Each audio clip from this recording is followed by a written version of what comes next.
Hello, let's read along Chapter 9 The Proposal. The Proposal, originally titled A Marriage Proposal, is a one act play, a farce by the Russian short story writer and dramatist Anton Chekhov. It was written in 1888-89. The play is about the tendency of wealthy families to seek ties with other wealthy families to increase their estates by encouraging marriages that make good economic sense. Ivan Lomov, a long-time wealthy neighbor of Stepan Chubukov, also wealthy, comes to seek the hand of Chubukov's 25-year-old daughter Natalia. All three are quarrelsome people and they quarrel over petty issues. The proposal is in danger of being forgotten amidst all this quarreling. But economic good sense ensures that the proposal is made, after all, although the quarreling perhaps continues. Characters: Stepan Stepanovich Chubukov, a landowner; Natalia Stepanovna, his daughter, 25 years old; Ivan Vasilievich Lomov, a neighbor of Chubukov, a large and hearty but very suspicious landowner. A drawing room in Chubukov's house. Lomov enters, wearing a dress jacket and white gloves. Chubukov rises to meet him. Chubukov, my dear fellow, whom do I see? Ivan Vasilievich? I am extremely glad. Squeezes his hand. Now this is a surprise, my darling. How are you? Lomov, thank you. And how may you be getting on? Chubukov, we just get along somehow, my angel, thanks to your prayers and so on. Sit down, please do. Now you know you shouldn't forget all about your neighbors, my darling. My dear fellow, why are you so formal in your get-up? Evening dress, gloves, and so on? Can you be going anywhere, my treasure? Lomov, no, I have come only to see you, honored Stepanovich Chubukov. Then why are you in the evening dress, my precious? As if you are paying a New Year's Eve visit? Lomov, well, you see, it's like this. Takes his arm. I have come to you, honored Stepanovich, to trouble you with a request. Not once or twice have I already had the privilege of applying to you for help, and you have always, so to speak, I must ask your pardon. I am getting excited. I shall drink some water, honored Stepanovich. Drinks. Chubukov, aside. He's come to borrow money. Shan't give him any. Aloud. What is it, my beauty? Lomov, you see, honored Stepanich, I beg pardon, Stepan Honorich. I mean, I am awfully excited, as you will please notice. In short, you alone can help me, though I don't deserve it, of course, and haven't any right to count on your assistance. Chubukov, oh, don't go round and round it, darling, split it out. Well, Lomov, one moment, this very minute. The fact is, I have come to ask the hand of your daughter, Natalia Stepanovna, in marriage.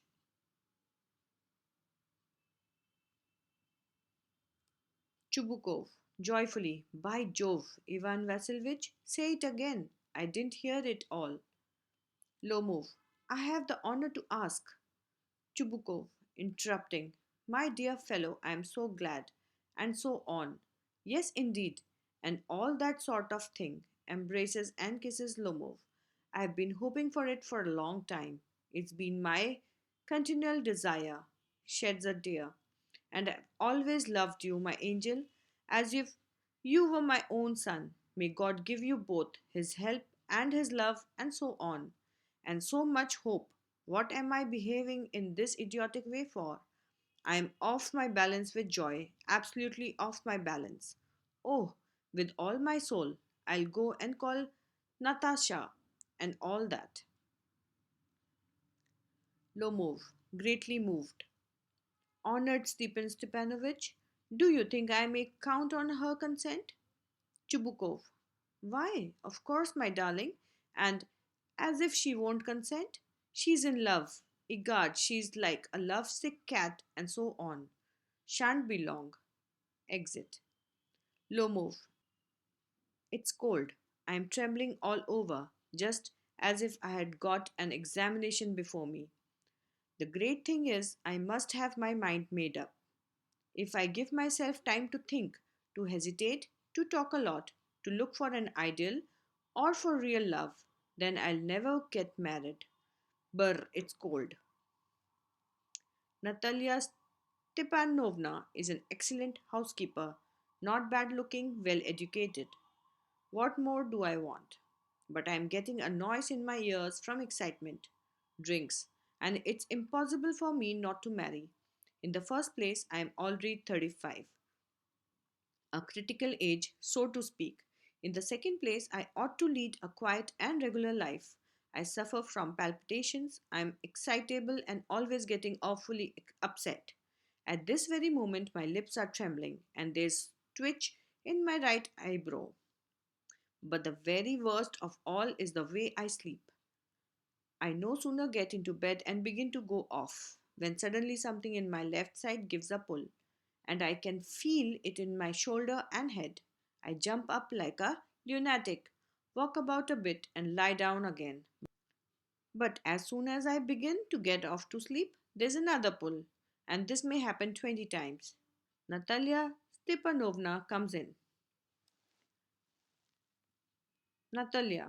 Well, there, it's you, and Papa said, go, there's a merchant come for his goods. How do you do, Ivan Vasilovich? Lomov. How do you do, honored Natalia Stepanovna? Natalia, you must excuse my apron and negligence. We are shelling peas for drying. Why haven't you been here for such a long time? Sit down. They seat themselves. Won't you have some lunch? Lomov. No, thank you. I've had some already. Natalia, then smoke. Here are the matches. The weather is splendid now, but yesterday it was so wet that the workmen didn't do anything all day. How much hay have you stacked? Just think, I felt greedy and had a whole field cut, and now I'm not at all pleased about it because I'm afraid my hay may rot. I ought to have waited a bit. But what's this? Why you are in evening dress? Well, I never. Are you going to a ball or what? Though I must say you look better, tell me why are you got up like that? Lomov, excited. You see, honored Natalia Stepanovna, the fact is I have made up my mind to ask you to hear me out. Of course, you will be surprised and perhaps even angry, but it's awfully cold. Natalia, what's the matter? Pause. Well, Lomov, I shall try to be brief. You must know, honored Natalia Stepanovna, that I have long since my childhood, in fact, had the privilege of knowing your family. My late aunt and her husband, from whom, as you know, I inherited my land, always had the greatest respect for your father and your late mother. The Lomovs and the Chubukovs have always had the most friendly and I might almost say the most affectionate regard for each other. And as you know, my land is a near neighbor of yours. You will remember that my oxen meadows touch your bridgewoods. Natalia, excuse my interrupting you. You say my oxen meadows, but are they yours? Lomov, yes, mine. Natalia, what are you talking about? Oxen meadows are ours, not yours. Lomov, no, mine, honored Natalia Stepanovna. Natalia, well, I never knew that before. How do you make that out? Lomov, how? I am speaking of those oxen meadows which are wedged in between your birchwoods and the burnt marsh. Natalia, yes, yes, they are ours. Lomov, no, you are mistaken. Honored Natalia Stepanovna, they are mine. Natalia, just think, Ivan Vasilovich, how long have they been yours? Lomov, how long? As long as I can remember. Natalia, really? You won't get me to believe that? Lomov. But you can see from the documents, honored Natalia Stepanovna, Oxen Meadows, it's true, were once the subject of dispute, but now everybody knows that they are mine. There's nothing to argue about. You see, my aunt's grandmother gave the free use of these meadows in perpetuity to the peasants of your father's grandfather, in return for which they were to make bricks for her. The peasants belonging to your father's grandfather had the free use of the meadows for 40 years and had got into the habit of regarding them as their own. When it happened that Natalia, no, it isn't at all like that. Both grandfather and great grandfather reckoned that their land extended to burnt marsh, which means that Oxen Meadows were ours. I don't see what there is to argue about. It's simply silly. Lomov, I'll show you the documents, Natalia Stepanovna. Natalia, no, you are simply joking or making fun of me. What a surprise! We have had the land for nearly 300 years, and then we are suddenly told that it isn't ours? Ivan Vasilevich, I can hardly believe my own ears. These meadows aren't worth much to me. They only come to 5 decients and are worth perhaps 300 rubles, but I can't stand unfairness. Say what you will, I can't stand unfairness. Lomov, hear me out. I implore you. The peasants of your father's grandfather, as I have already had the honor of explaining to you, used to bake bricks for my aunt's grandmother. Now, my aunt's grandmother, wishing to make them a peasant, Natalia, I can't make head or tail of all this about aunts and grandfathers and grandmothers. The meadows are ours, that's all. Lomov, mine. Natalia, ours. You can go on proving it for 2 days on end. You can go and put on 15 dress jackets. But I tell you, they are ours, ours, ours. I don't want anything of yours, and I don't want to give anything of mine. So there. Lomov. Natalia Stepanovna, I don't want the meadows, but I am acting on principle. If you like, I will make you a present of them. Natalia, I can make you a present of them myself because they are mine. Your behavior, Ivan Vasilievich, is strange, to say the least. Up to this, we have always thought of you as a good neighbor, a friend. Last year, we lent you our threshing machine, although on that account we had to put off our own threshing till November. But you behaved to us as if we were gypsies. Giving me my own land, indeed? No, really, that's not at all neighborly. In my opinion, it's even impudent if you want to know. Low move. Then you make out that I am a land grabber. Madam, never in my life have I grabbed anybody else's land, and I shan't allow anybody to accuse me of having done so. Quickly steps to the carafe and drinks more water. Oxen Meadows are mine. Natalia, it's not true, they are ours. Lomov, mine. Natalia, it's not true. I will prove it. I will send my mowers out to the meadows this very day. Lomov, what? Natalia, my mowers will be there this very day. Lomov, I will give it to them in the neck. Natalia, you dare. Lomov clutches at his heart. Oxen meadows are mine. You understand? Mine. Natalia, please don't shout. You can shout yourself hoarse in your own house, but here I must ask you to restrain yourself. Lomov, if it wasn't, madam, for this awful, excruciating palpitation, if my whole inside wasn't upset, I would talk to you in a different way. Yells. Oxen meadows are mine. Natalia, ours. Lomov, mine. Natalia, ours. Lomov, mine. Enter Chubukov. Chubukov, what's the matter? What are you shouting for? Natalia, Papa, please tell this gentleman who owns Oxen Meadows, we or he. Chubukov, to Lomov, darling, the meadows are ours. Lomov, but please, Stepanovich, how can they be yours? Do be a reasonable man. My aunt's grandmother gave the meadows for the temporary and free use of your grandfather's peasants. The peasants used the land for 40 years and got accustomed to it as if it was their own. When it happened that, Chubukov, excuse me, my precious, you forget just this, that the peasant didn't pay your grandmother and all that, because the meadows were in dispute and so on.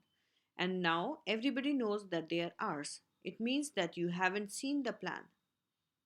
Lomov, I will prove to you that they are mine. Chubukov, you won't prove it, my darling. Lomov, I shall. Chubukov, dear one, why yell like that? You won't prove anything just by yelling. I don't want anything of yours and don't intend to give up what I have. Why should I? And you know, my beloved, that if you propose to go on arguing about it, I would much sooner give up the meadows to the peasants than to you. There. Lomov, I don't understand. How have you the right to give away somebody else's property? Chubukov, you may take it that I know whether I have the right or not. Because, young man, I am not used to being spoken to in that tone of voice, and so on. I, young man, am twice your age, and ask you to speak to me without agitating yourself, and all that. Low move. No, you just think I'm a fool and want to have me on. You call my land yours, and then you want me to talk to you calmly and politely? Good neighbors don't behave like that, Stepanovich. You are not a neighbor, you are a grabber. Chubukov. What's that? What did you say? Natalia. Papa sent the mowers out to the meadows at once. Chubukov. What did you say, sir? Natalia. Oxen meadows are ours, and I shan't give them up, shan't give them up, shan't give them up. Lomov. Well, see, I will have the matter taken to court, and then I will show you. Chubukov. To court? You can take it to court and all that. You can. I know you. You are just on the lookout for a chance to go to court and all that. You pettifogger. All your people were like that. All of them. Lomov. Never mind about my people. The Lomovs have all been honorable people, and not one has ever been tried for embezzlement like your grandfather. Chubukov. You Lomovs have had lunacy in your family, all of you. Natalia, all. Chubukov, your grandfather was a drunkard, and your younger aunt, Nastasia Mihailovna, ran away with an architect, and so on. Lomov, and your mother was humpbacked. Clutches his heart. Something pulling in my side, my head. Help, water. Chubukov, your father was a guzzling gambler. Natalia, and there haven't been many backbiters to equal your aunt. Chubukov, my left foot has gone to sleep. You are an intriguer. Oh, my heart. And it's an open secret that before the last elections, you brie. I can see stars. Where's my hat? Natalia's. It's low. It's dishonest. It's mean. Chubukov, and you are just a malicious, double faced intriguer. Yes. Lomov, here's my hat, my heart. Which way? Where's the door? Oh, I think I'm dying. My foot's quite numb. Goes to the door. Chubukov following him. And don't set foot in my house again. Natalia, take it to court. We'll see. Lomov staggers out. Chubukov, devil take him. Walks about in excitement. Natalia, what a rascal. What trust can one have in one's neighbors after that? Chubukov, the villain, the scarecrow. Natalia, the monster. First he takes our land and then he has the impudence to abuse us. Chubukov, and that blind hen? Yes, that turnip ghost has the confounded cheek to make a proposal, and so on. What? A proposal? Natalia, what proposal? Chubukov, why he came here to propose to you. Natalia, to propose to me? Why didn't you tell me so before? Chubukov. So he dresses up in the evening clothes, the stuffed sausage, the wizen faced frump. Natalia. To propose to me? Ah! Falls into an easy chair and wails. Bring him back, back, ah, bring him here. Chubukov. Bring whom here? Natalia. Quick, quick, I'm ill, fetch him. Hysterics. Chubukov. What's that? What's the matter with you? Clutches at his head. Oh, unhappy man that I am! I will shoot myself. I'll hang myself. We have done for her. Natalia. I'm dying. Fetch him. Chubukov. Oof. At once. Don't yell. Runs out a pause. Natalia. Natalia Stepanovna wails. What have they done to me? Fetch him back. Fetch him. A pause. Chubukov runs in. Chubukov. He's coming, and so on. Devil take him. Oof. Talk to him yourself. I don't want to. Natalia wails. Fetch him. Chubukov yells. He's coming, I tell you. Oh, what a burden, Lord, to be the father of a grown up daughter. I will cut my throat. I will indeed. We cursed him, abused him, drove him out, and it's all you. You. Natalia, no, it was you. Chubukov, I tell you it's not my fault. Lomov appears at the door.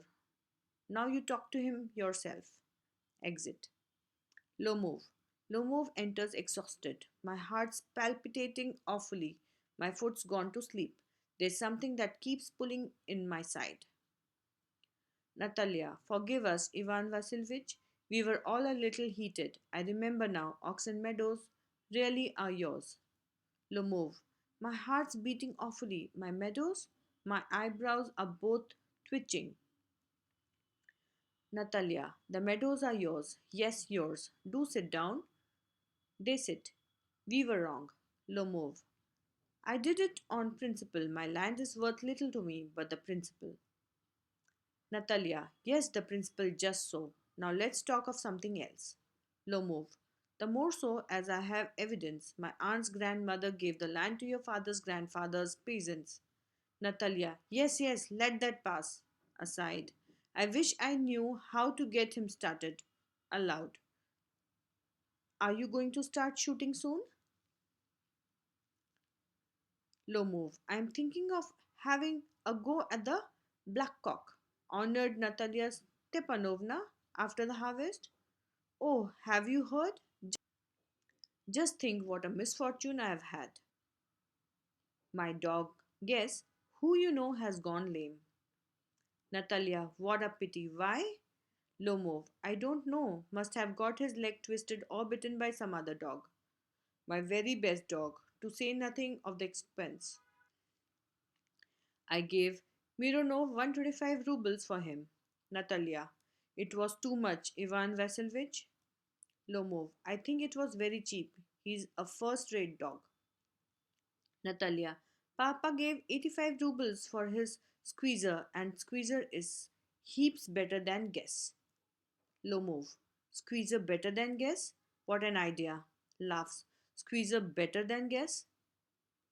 Natalia. Of course he's better. Of course. Squeezer is young. He may develop a bit, but on points and pedigree, he's better than anything that even Volkanetsky has got.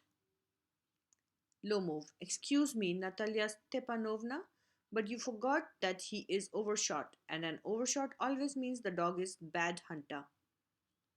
Natalia. Overshot is he? The first time I hear it? Lomov. I assure you that his lower jaw is shorter than the upper. Natalia. Have you measured? Lomov. Yes. He's all right at following, of course, but if you want to get hold of anything. Natalia. In the first place, our squeezer is a thoroughbred animal, the son of harness and chisels. While there's no getting at pedigree of your dog at all, he's old and as ugly as a worn out cab horse. Lomov. He is old, but I won't take 5 squeezers for him. Why, how can you? Guess is a dog. As for Squeezer, well, it's too funny to argue. Anybody you like has a dog, As good as Squeezer, you may find them under every bush almost. 25 rubles would be a handsome price to pay for him. Natalia, there's some demon of contradiction in you today, Ivan Vasilevich. First, you pretend that the meadows are yours. Now, that guess is better than Squeezer. I don't like people who don't say what they mean, because you know perfectly well that Squeezer is 100 times better than your silly guess. Why do you want to say isn't? Lomov, I see, Natalia Stepanovna, that you consider me either blind or a fool. You must realize that Squeezer is overshot. Natalia, it's not true. Lomov, he is. Natalia, it's not true. Lomov, why shout, madam? Natalia, why talk rot? It's awful. It's time your guess was shot. And you compare him with Squeezer? Lomov, excuse me, I cannot continue this discussion. My heart is palpitating. Natalia, I have noticed that those hunters argue most who know least. Lomov, madam, please be silent. My heart is going to pieces. Shouts, shut up. Natalia, I shan't shut up until you acknowledge that Squeezer is 100 times better than your guess. Lomov, 100 times worse. Be hanged to your Squeezer, his head, eyes, shoulder. Natalia, there's no need to hang your silly guess. He's half dead already. Lomov weeps. Shut up, my heart's bursting. Natalia, I shan't shut up. Enter Chubukov. Chubukov, what's the matter now? Natalia, Papa, tell us truly which is the better dog, our Squeezer or his guess? Lomov, Stepan Stepanovich, I implore you to tell me just one thing. Is your Squeezer overshot or not? Yes or no? Chubukov, and suppose he is. What does it matter? He's the best dog in the district for all that, and so on. Lomov, but isn't my guess better really now? Chubukov, don't excite yourself, my precious one. Allow me. Your guess certainly has his good points. He's purebred, firm on his feet, has well sprung ribs, and all that. But, my dear man, if you want to know the truth, the dog has two defects. He's old and he's short in the muzzle. Lomov, excuse me, my heart. Let's take the facts. You will remember that on the Melusinski hunt, my guest ran neck and neck with the Count's dog, while your Squeezer was left a whole verse behind. Chubukov, he got left behind because the Count's whipper in hit him with his whip. Lomov, and with good reason, the dogs are running after a fox when Squeezer goes and starts worrying a sheep. Chubukov, it's not true, my dear fellow. I am very liable to lose my temper, and so, just because of that, let's stop arguing. You started because everybody is always jealous of everybody else's dogs. Yes, we are all like that. You too, sir, aren't blameless. You no sooner begin with this, that, and the other, and all that. I remember everything. Lomov, I remember too. Chubukov, teasing him. I remember too. What do you remember? Lomov, my heart, my foot's gone to sleep. I can't. Natalia, teasing, my heart? What sort of hunter are you? You ought to go and lie on the kitchen oven and catch black beetles, not go after foxes, my heart. Chubukov, yes, really? What sort of a hunter are you, anyway? You ought to sit at home with your palpitations and not go tracking animals. You could go hunting, but you only go to argue with people and interfere with their dogs, and so on. Let's change the subject in case I lose my temper. You're not a hunter at all, anyway. Lomov, and are you a hunter? You only go hunting to get in with the count and to intrigue. Oh, my heart, you are an intriguer. Chubukov, what? I'm an intriguer? Shouts, shut up. Lomov, intriguer. Chubukov, boy pup. Lomov, old rat, Jesuit. Chubukov, shut up or I will shoot you like a partridge, you fool. Lomov, everybody knows that. Oh, my heart. Your late wife used to beat you. My feet, temples, sparks, I fall, I fall. Chubukov, and you are under the slipper of your housekeeper. Lomov. There. My heart's burst. My shoulders come off. Where is my shoulder? I die. Falls into an armchair. A doctor. Chubukov. Boy. Milk soap. Fool. I am sick. Drinks water. Sick. Natalia. What sort of a hunter are you? You can't even sit on a horse. To her father. Papa, what's the matter with him? Papa, look, Papa, screams. Ivan Vasilevich, he's dead. Chubukov, I'm sick, I can't breathe. Air. Natalia, he's dead. Pulls Lomov's sleeves. Ivan Vasilevich, what have you done to me? He's dead.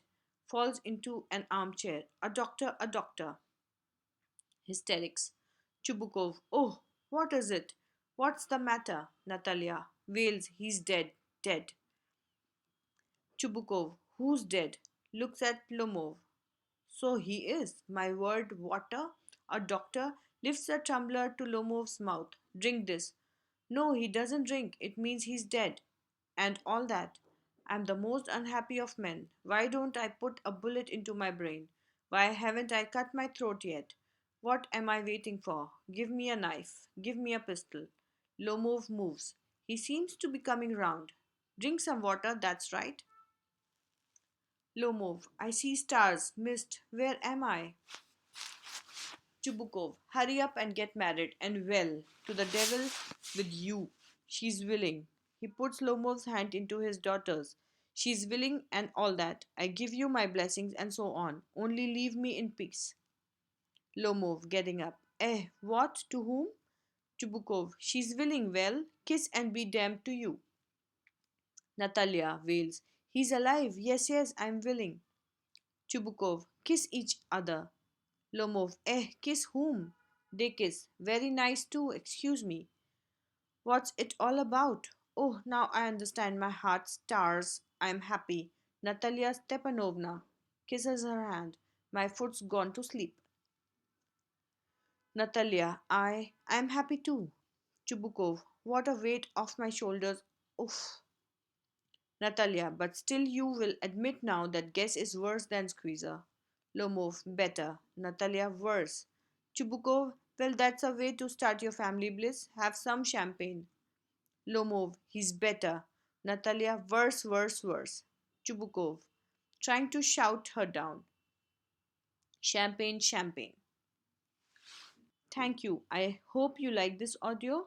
Do recommend it to your friends and subscribe to my channel. Thank you once again.